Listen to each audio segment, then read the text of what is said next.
The Orlando Magic are currently kind of secretly having one of the brightest futures in the NBA and building towards that every single game they play. Now, if you don't keep up with the Orlando Magic, that might be a kind of crazy sentence, and honestly, most people probably do not keep up with the Orlando Magic. Me, myself, I don't even watch all the games, but I do keep up with kind of how their team is built, and if you really look deep into it, they have a very nice young core, and although they are a bad team this year, they are not as bad as they usually are, and this team actually has a direction going into it and going into the future. So I think for sure this Orlando Magic team has one of the brighter futures in the entire NBA and a very, very interesting young core as well. And I would like to kind of break down all the big players in their young core, saying the kind of direction they're going into the future, and how they have a legitimate path to be a very good team in the next coming years. So the first thing that I really want to get into to show you how bright their future is, it's actually breaking down what their young core consists of.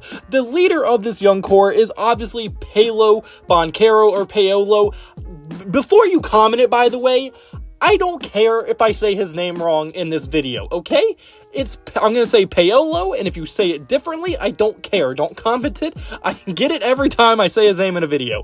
Paolo, though, has been one of the best. He's been the best rookie, actually, by far in this rookie class, and he is the by far lead by a landslide front runner for Rookie of the Year as well, and that is large part due to how good he has been. He's borderline an all-star level player already in year one. He's giving you 20-something points a game, just very good, scoring the ball whenever he wants to. He's a 3-level scorer. He can play good on both ends. He's very athletic, and he just has star potential written all over him. And honestly, he is going to be the leader of this Orlando Magic team for years and years to come. And then you put on alongside a lot of the other young guys that are going to be developing right alongside him. He is going to be a great leader and a great, probably best player on this team for a very long time. And speaking of players that are going to be on this team for a very long time, moving to Franz Wagner is another player that is very young at only 21 years old, but is also extremely, extremely talented. He's one of the more underrated wings in the entire NBA, and in his second season in the NBA, he has only gotten better from a already very good rookie season just the year before. He's a very solid defender. He's kind of a sneaky athlete, but he can also just give you a ton of points as well at a very efficient rate. He can score from all three levels of the basketball court. He's very versatile. He can do basically anything you ask him to do, and like I said, he can score. He averages about 20 points per game, and him and Paolo have been a very good pairing together, and it gives them two wings that are very versatile that can guard really the 1 through the 4 positions somewhat effectively, and it just adds so much versatility to the roster, and that is such a big deal in today's modern NBA. Them two are going to be very fun partners to watch for years and years to come as they develop alongside each other and build their chemistry and get better and better as the years go on. Third player of this young core we're going to be diving into is going to be Wendell Carter Jr. Now, Wendell Carter Jr. is probably a guy you haven't heard much about since he was traded from the Chicago Bulls, but honestly, he's probably gotten even better since that point, and at only 23 years old, he still has a lot of room to grow. He's very solid on both sides. He can give you about 15 points per game while being a solid rim protector and rebounder as well, and he's just all around a very, very solid player, also being able to extend the floor, which is very valuable for any center in today's modern NBA. So overall, I think Wendell Carter Jr. is probably going to be their starting center for a very long time, assuming they don't get Wembanyama in the draft. I think Wendell is going to be a very solid player for them once again for years and years to come. And I know that's kind of sounding repetitive, but these are just very high quality young guys that are going to be very hard to part ways with and think you're going to get a better player at all. And those are kind of like the three main core guys that they currently have that are the biggest production type guys on their entire roster, but they are also littered with other very high upside, very interesting young guys as well. The first one being the first year addition this year in Bol Bol. Bol Bol's been in the league for a few years now, kind of bouncing around from teams. I think he went from like the Nuggets to the Celtics to briefly getting traded to Detroit, but then that trade fell through and then he got moved to the Orlando Magic, and that is where he currently is. And this is really the first time he's ever gotten that much playing time. And if you don't know, when he was coming into the draft, he was supposed to be a lottery talent, but a foot injury made him drop all the way to like the late second round, and really since then he hasn't got an opportunity until now. He has been playing very, very well for them, and it really kind of reviving his career. And with his crazy size, athleticism, and skill set that he does have, his ceiling is through the roof, and he is only scratching the surface of what he may be able to become going into the future. So Bol Bol could end up being a huge part to this team for a very long time as well if he is able to hit that potential.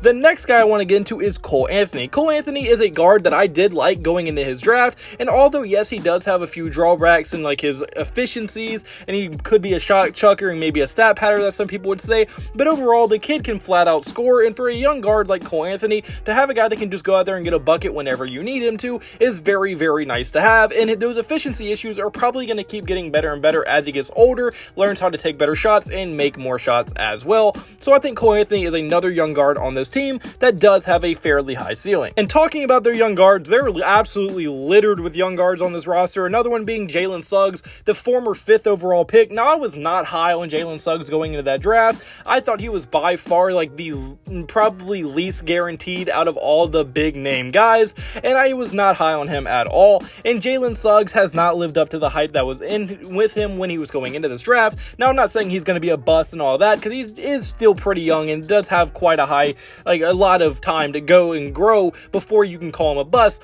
but it is not looking great for him. But he is still a young guard, and he does have the skill set to develop, and maybe he can prove me wrong, and maybe he will start to become that 5th overall pick worthy player that everybody thought he might have been able to be when he was drafted.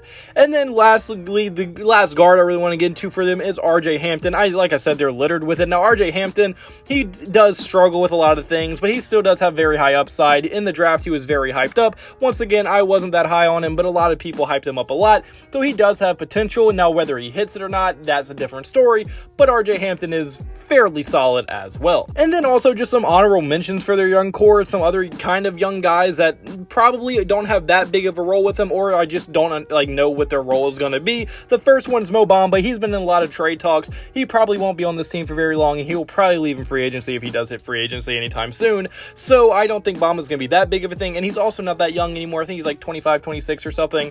Then another guy is Jonathan Isaac. He just came back for them. Now look, Isaac is a very solid player. The problem is he never plays. Like, this is his first time playing again in like probably since I graduated high school like 2 years ago, okay? So Isaac just never plays, and if he gets injured again, you might just want to cut the rope on that. Like, there's no point. He's very talented, but he almost just never plays. So he's almost never going to reach his potential because he's never on the court long enough to develop his skill set. And then the last guy I want to get into is Caleb Houston. Now, I was not high at all on Caleb Houston, and he really hasn't done much in the NBA, but he's still a rookie, very young guy, and he can kind of shoot the ball. So, I mean, he has some upside. I don't think he's ever going to be anything special, but he's still a young guy, and I just figured I would mention him while mentioning all their other young guys as well. But with all this young talent on the roster, it would mean nothing if they didn't have a clear path and direction to really build towards, but this team does, because a lot of teams that have all these young players and young assets, it's nice because they have very high ceilings for all their players, but they don't really know where they want to go.